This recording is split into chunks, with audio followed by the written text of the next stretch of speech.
peace and prosperity. In other words, the Israel that's described here, that's prophesied here, okay. Is it something I said? Don't turn me off. Don't shut me down. Never mind. Not only will the attack come when Israel has believed and is deceived that she lives in security, but it will happen when she's living in prosperity economically. Did you know that recently Israel has become one of the most prosperous nations on earth? For those of you who went to Israel with us last year, do you remember when we were in the bus driving through the various neighborhoods and we would see these houses that were partially built, but they weren't completed, yet there was nobody working on them? And so we asked David, our tour guide, what's up with this? Were you guys hit with the subprime mortgage, crisis too, or what? He said, no, not at all. You see, we won't borrow money and build a house unless we know we have the money to build that house. So we're not mortgaging the building of this real estate, you see. So they pay as they go. The reason why you don't see anybody working on it, they're waiting until they have the money to complete the next phase of the construction project on this house.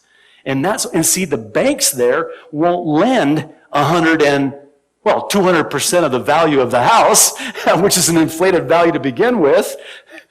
Don't get me started. That might be a sore subject for many, but they will only lend a certain percentage of the value of that property in order to enable the owner to build that property, you see. So you won't find this mortgage crisis in Israel. So financially, Israel is doing very well. And you might be surprised to know that, in fact, Netanyahu's speech to the UN General Assembly, he mentioned something. I don't know if the international community caught it or not.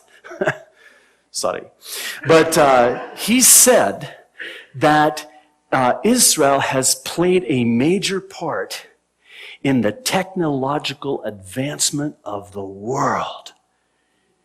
Do you know how invested Microsoft is in Israel? You know those little SIMs cards you have in your cell phones? You know where that came from? Israel. Not Palestine. Israel. The Palestinians didn't come up with that. They are my own people. They did not come up with that. Israel came up with it.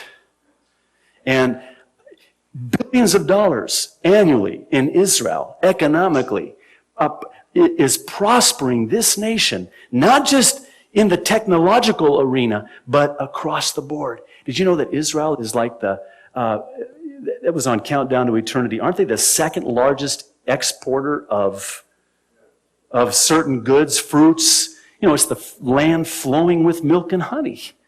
And this is exactly what Ezekiel's prophecy is all about. See, Ezekiel 36 and 37 talk about Israel returning to the land. They buy up this abandoned land. They didn't drive out any Palestinians because there were no Palestinians there. The Palestinians bailed a long time ago because of the malaria-infested swamps. And so what did they do? They formed these kibbutzes and they started planting trees, and it changed the whole ecology of the land. And it was in a fulfillment of exactly what Ezekiel said would happen. They would be gathered and they would return to the land. They would return as a nation. No other nation has ever done that. Again, a prophecy that was fulfilled with 100% accuracy. So now that once they're back in the land, they're going to be attacked. And when they're attacked, they're going to be living in extreme prosperity, the likes of which would be the envy of the world. That's why they're going to come and take this spoil. Did you know that the Israeli shekel, their currency, has become one of the highest valued currencies in the world, even more so than the euro and even our collapsing dollar? From Haaretz, 60 years of economic prosperity, the headline reads. Here's an excerpt from that article.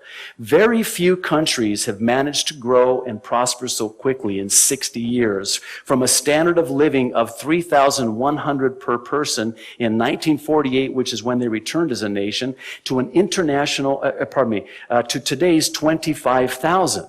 From a country of 600,000 residents to 7.3 million, and from an orange exporter to an international high-tech power. Over the past 6 decades, Israel's economy has completely changed from a socialist state,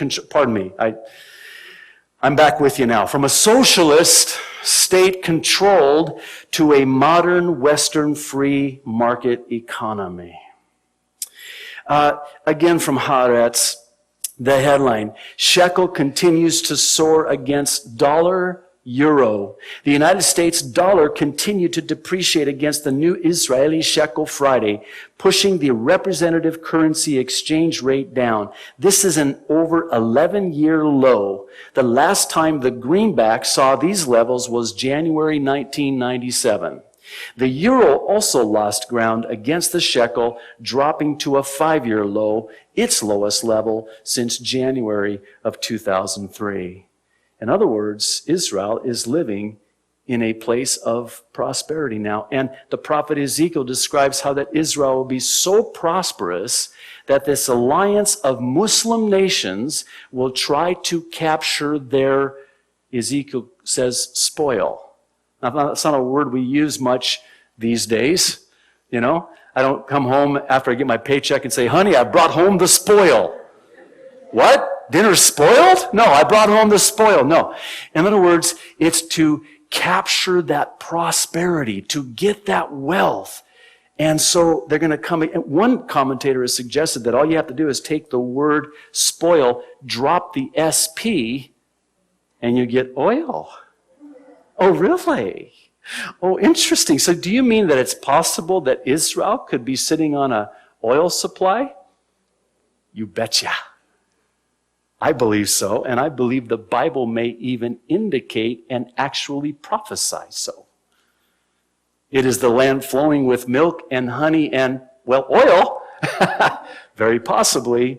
And I believe it's very possible that the spoil they want to capture and the plunder they want to seize may have just recently been discovered. WorldNet Daily ran this article earlier this year. Israel finds huge natural gas reserve. Top official hails historic moment that could transform nation's future.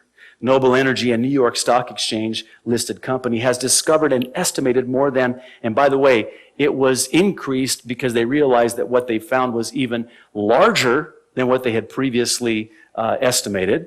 But at the time, it was 3 trillion with a T cubic feet of natural gas in 3 high-quality reservoirs drilled in the company's Tamar #1 well in the Mediterranean Sea, which is about 56 miles off the Israeli northern port of Haifa. A huge deep water natural gas find off the coast of Israel promises to be a boon to the Jewish state's economy, as well as a stimulus, nice choice of words, to other developers searching for offshore oil and natural gas in the Mediterranean. The find is significant for those who believe the Bible indicates Israel is sitting on a massive oil reserve that would reshape the geopolitical structure of the Middle East. One Bible commentator suggested that it is possible that Israel is not only sitting on a huge natural gas reserve, and by the way, where you find natural gas, close in proximity, you find oil. Some oil companies are now in Israel drilling based on what the Bible said way back in Genesis.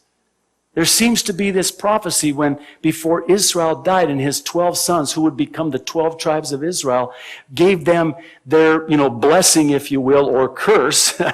And in those blessings, it's believed that the real estate in Israel, the land in Israel that was given to the 12 sons, based on the prophecy, may actually contain not just a large oil reserve, but the source of the oil